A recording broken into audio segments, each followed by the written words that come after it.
This path leads to the peak of Carnmore in Fermanagh, known locally as Carn Rock, and is part of the Slieve Beagh mountain range.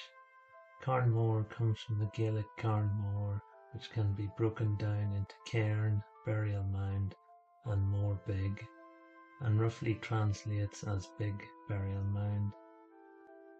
Slieve Beagh in Irish mythology is believed to be the burial place of Bith, fourth son of the biblical Noah. According to this legend, Bith and his followers, led by his daughter Kazare, were denied a place on the ark, as they believed in a false god and worshipped an idol. This might come as a surprise to Christians, as according to the Bible, Noah had 3 sons, Shem, Ham, and Japheth. The concept of Bith as a fourth son of Noah is unique to Irish mythology, and primarily sourced from the Lebor Gabála Érenn. There are no other widely recognized historical or religious texts outside of Irish tradition that support his existence. This story comes from Irish mythology in the Lebor Gabála Érenn, known in English as the Book of Invasions. It is a collection of poems and stories in the Irish language intended to be a history of Ireland and the Irish from the creation of the world to the Middle Ages. There are a number of versions, the earliest of which was compiled by an anonymous writer in the 11th century. The Lebor Gabála was considered an important book and was largely accepted as conventional history by poets and scholars until the 19th century. Today it's thought of as primarily myth rather than history. It appears to be mostly based on medieval Christian pseudo-histories, but it also combines some of Ireland's native pagan mythology. These stories are really only familiar to those who study Irish mythology, and most Irish Christians are unaware of them and don't subscribe to them. They are, however, a fascinating insight into old Ireland, as Christianity overtook and incorporated old pagan Celtic gods and beliefs, and how cultures adapt and reinterpret existing religious narratives to fit their own historical and mythological contexts. So let us begin the story. From the Lebor Gabála, there it is written, Kazare, daughter of Bith, son of Noah, was the first to find Ireland after the beginning of the world, 40 days before the flood, in the year of the age of the world, 2242.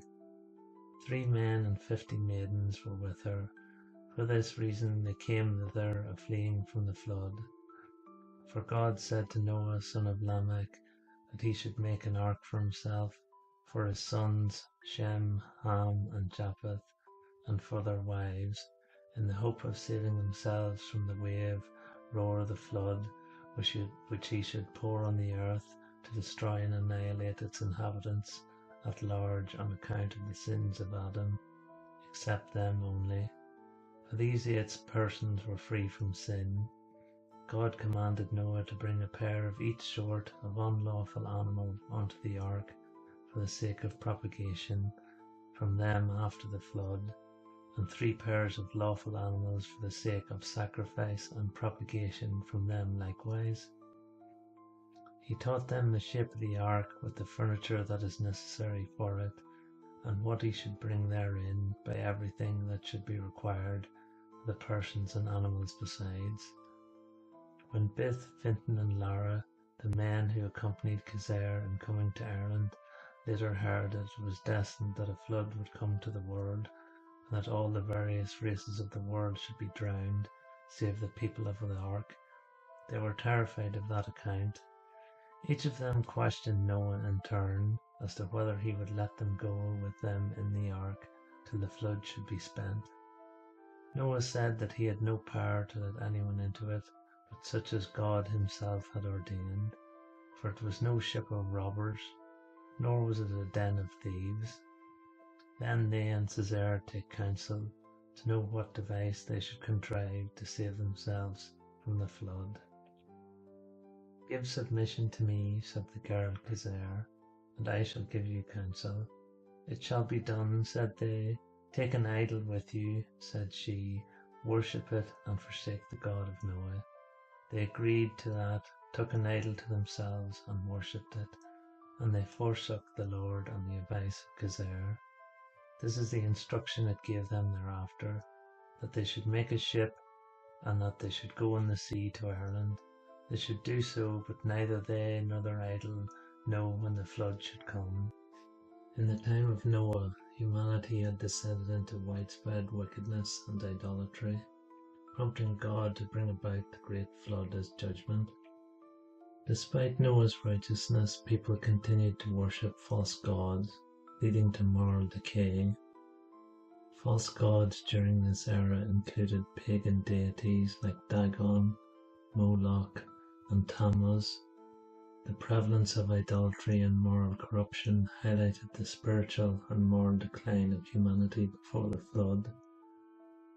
God's judgment aimed to cleanse the earth of this pervasive evil, sparing only Noah and his family, who found favor due to their faithfulness. Thus, the time of Noah underscores humanity's propensity for idolatry and the consequences of turning away from true worship. Moloch is a mythical ancient Canaanite god associated with child sacrifice, a god whose cult reportedly sacrificed children in a furnace set inside the belly of a bronze bull. Mentioned in the Bible and other ancient texts, it symbolizes a destructive force or a devourer, often depicted with a bull's head and human body. 3 men and 50 maidens went in the ship with Gezer. They reached Ireland on the 15th day of the moon and took harbour. They were joyful at reaching Ireland, for they thought that whatsoever place where came not evil nor sin, and that was free from monsters and reptiles, would be safe from the flood. For prophets had shown them before they came from the east that Ireland was on that wise. One of the reasons they went to Ireland was that because there were no people there at the time, that there must also be no sin, and that they would be safe from God's wrath and the floods because of this. According to the story, they split into groups, 1 man and a group of women. Laura died, and Bith and his group of women went to the north of Ireland, so that he died in Slieve Beagh, and the women did bury him therein, the stone heap of Slieve Beagh, so that from him it is named. Gezer's heart burst with the news of the death of her father and was buried. Then the first age of the world's ages was finished, that is, from Adam to the flood, save 7 days only. The flood overtook the women then, so that they were drowned. About the tales of Gezer and her people this song was made. After 40 days of the strenuous journey was Ireland found before the flood by Gezer. Written according to long-standing tradition in later mythology and in much later folklore, fled the women and actually survived the flood by transforming into a salmon and later into an eagle. But that is another story. Thus ends the tale of how a mountain in Ireland is named after Noah's son Bith.